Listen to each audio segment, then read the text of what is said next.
we're asking here is, can you, if we know these two shapes are similar, meaning that there is a correspondence of angles to where all angles are congruent, corresponding angles are congruent, and there's a comparison of side lengths where all corresponding side lengths break down to the same ratio.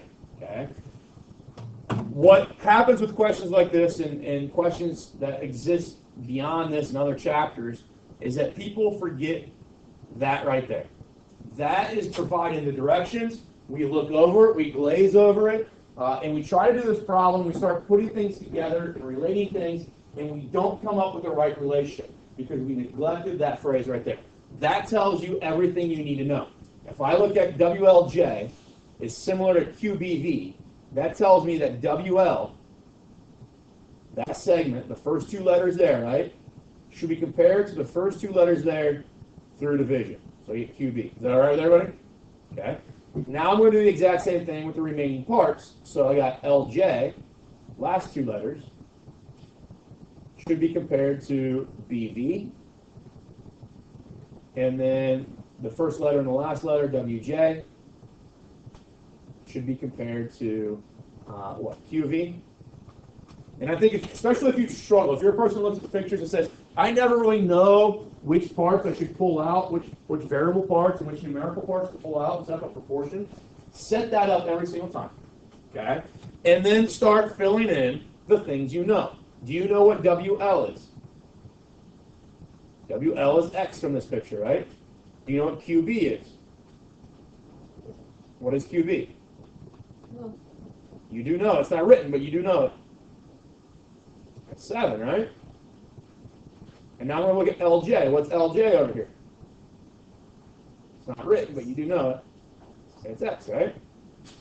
And then BV is 7, correct? Now, somebody came up and asked me earlier today, that's the proportion I came up with. When I solve it, I don't really get anything.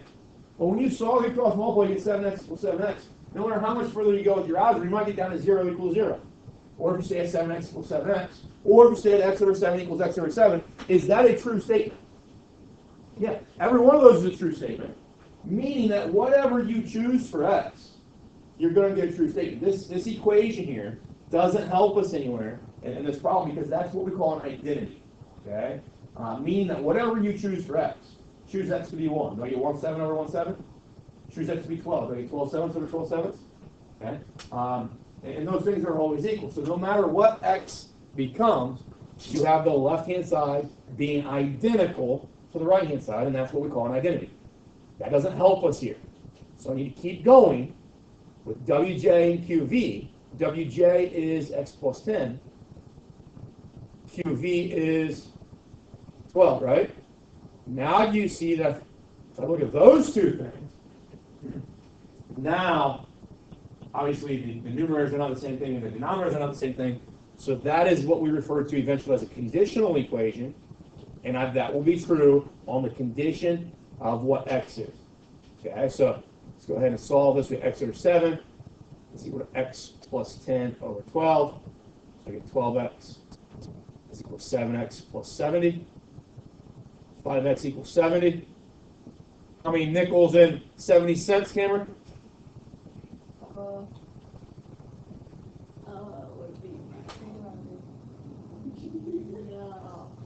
Come on, man. We did 18 a minute ago. 18 or 80 cents a minute ago was 16, right? So 14. Right. So x is 14, right? Okay. Now, what I've got circled here, what I got in this square, this is true. That's why I call it conditional equations. This is true if x is 14, right? It's only true on the condition x is 14. If x is 12, that's not a true proportion anymore. Okay? So when you solve equations, you get 1 or 2 or 3, you get a finite number of answers. They're a lot of times referred to as conditional equations. Okay? When you get infinite number of answers, like we had here, or x over 7 equals x over 7, there's an infinite number of solutions x could be. A lot of times those are referred to as identities. Okay? It doesn't matter what x is. But now if I get that, can I go up here and find that that's 24? Does that make sense? Okay. I know that this is 14. And then when I make comparisons of 24 over 12, I get 2, don't I? 24 compared to 12. What's 14 compared to 7? The same 2, right? So I can plug things back in my picture and make sure I get the same answers back, same ratios back, and that verifies that 14 is the answer. That's the only one that would do that. Only number in the entire list of numbers that provides that solution. It's a little bit more difficult, I think, in the next question, which is this one. Okay, because this is the thing that people want to do. People want to say, well, I think I know K is congruent to R. Right? I think you guys could probably argue that, right? This is 26. Angle K, I think, looks like angle R. It's, the way these two shapes are designed, if I were to enlarge one of them or shrink one of them, K and R probably match up. Would you agree that M and T probably match up? Okay. But now here's the issue. If I look, I think this is N right here. If I look at G, G might match up to P, but G might also be V. Does that make sense? Right, this shape could be flipped horizontally, or it could be flipped kind of vertically.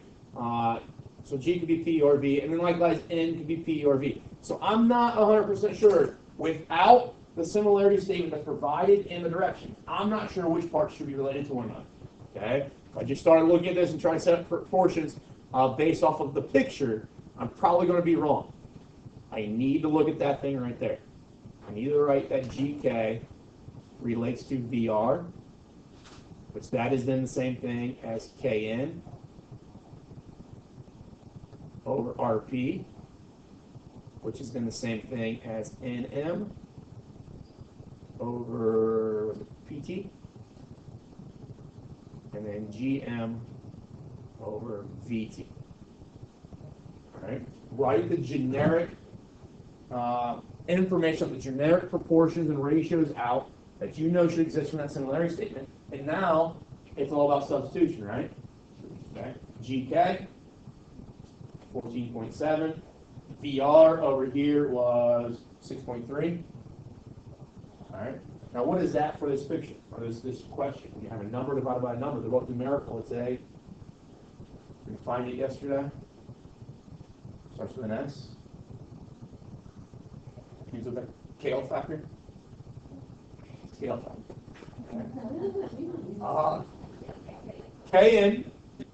Kn would have been, what, 4x minus 1? And what RP is x plus 2. So looking at that information right there, is that enough to go ahead and solve for x?